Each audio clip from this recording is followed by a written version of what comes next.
עץ חיים היא למחזיקים בה ותומכיה מאושר תרחיה דרכי נועם וכל נתיבותיה שלום. Shalom. Our Torah portion for this week is Parshat Metzora, and it begins with chapter 14 of the book of Leviticus. Now, Parshat Metzora deals in a very detailed way with leprosy, a terrible dermatological ailment that terrorized people in the ancient Near East, including our ancestors in ancient Israel. What I'd like to discuss with you today is a small passage that begins with verse 35 of chapter 14, and it talks about something rather unusual. It talks about leprosy that occurs within a household. In the Hebrew, we read, Ki tavo'u el eretz Kanaan, asher ani noten lachem la'achuzah, v'natati nega tzara'at baveit eretz achuzatchem, uva asher lo habayit, v'higid lekohen lemor, kenega nira li babayit, v'tziva hakohen ufinu et habayit baterem yavo hakohen lirot et hanega v'lo yitma kol asher babayit v'achar ken yavo hakohen lirot et habayit. Let's see what it says in the English. When you enter the land of Canaan that I give you as a possession, and I inflict an eruptive plague upon a house in the land you possess, the owner of the house shall come and tell the priest, saying something like, a plague has appeared upon my house. The priest shall order the house cleared before the priest enters to examine the plague, so that nothing in the house may become impure. After that the priest shall enter to examine the house.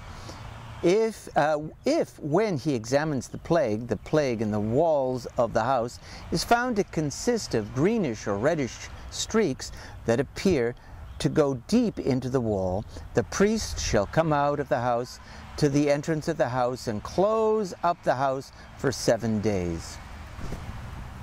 Now you might be wondering to yourself, how could leprosy afflict a house, a physical structure?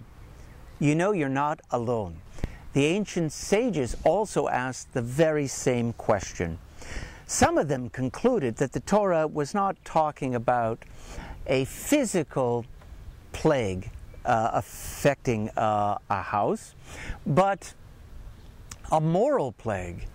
They suggested that the plague that they were talking about, the plague that could afflict not simply a house, but a home, not simply a group of people, but a community, a plague that could afflict even an entire nation, was the plague of uncharitability, a plague of greed and selfishness. They look at that phrase, asher lo habayit, the one who possesses the house, not necessarily translated as the owner of the house, but the one who possesses the house, as being a person who says, my house is mine, and everything within the house is mine, and I need not share anything of mine with anyone else.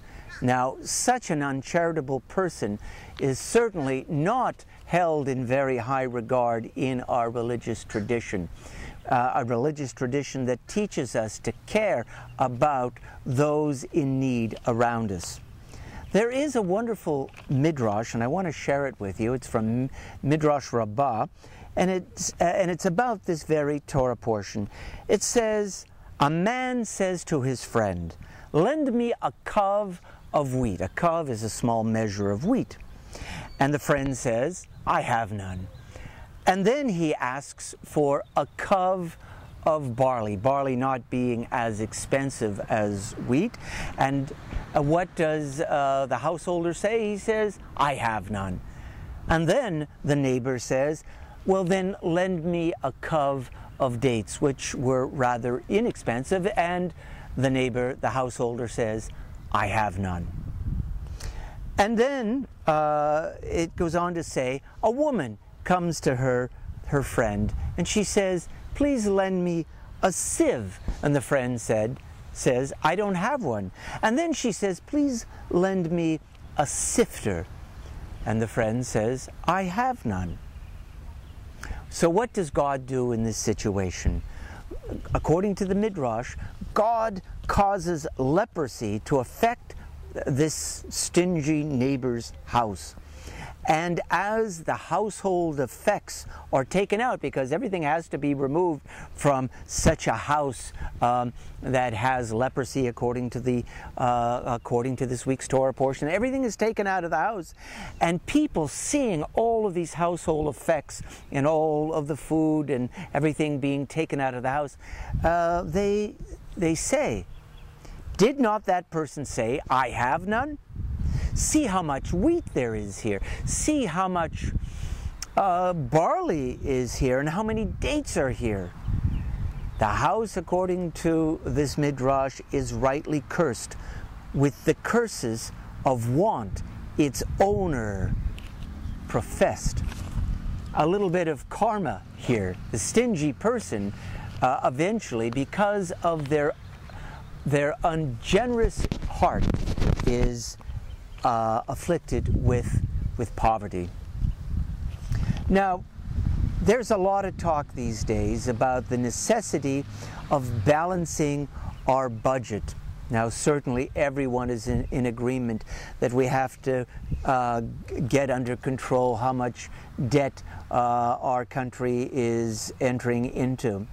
But it seems that the first place that so often is looked for in order to find a savings for the government are in those areas, in those programs that serve the poor, that serve those who are too ill to pay and too poor to pay for their medical care, programs that are designed to help young people get an education who might not otherwise be able to afford education, programs that are designed to help elderly people who are in dire straits. Now, it seems to me that a wealthy society like America, even in times like these, in which we have to cut back as a society, should maintain those programs. We shouldn't say we don't have money for those things. When a society says it doesn't have money for the poor, when it doesn't have money for those who are too poor to pay for medical care or to help the elderly and others, then there is a chance that that society will decay from within and will eventually be cursed in one way or another.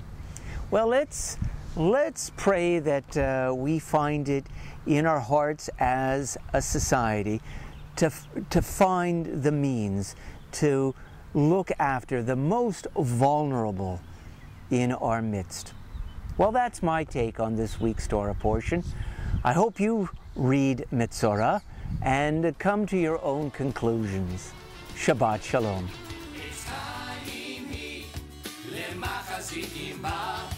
Metzora.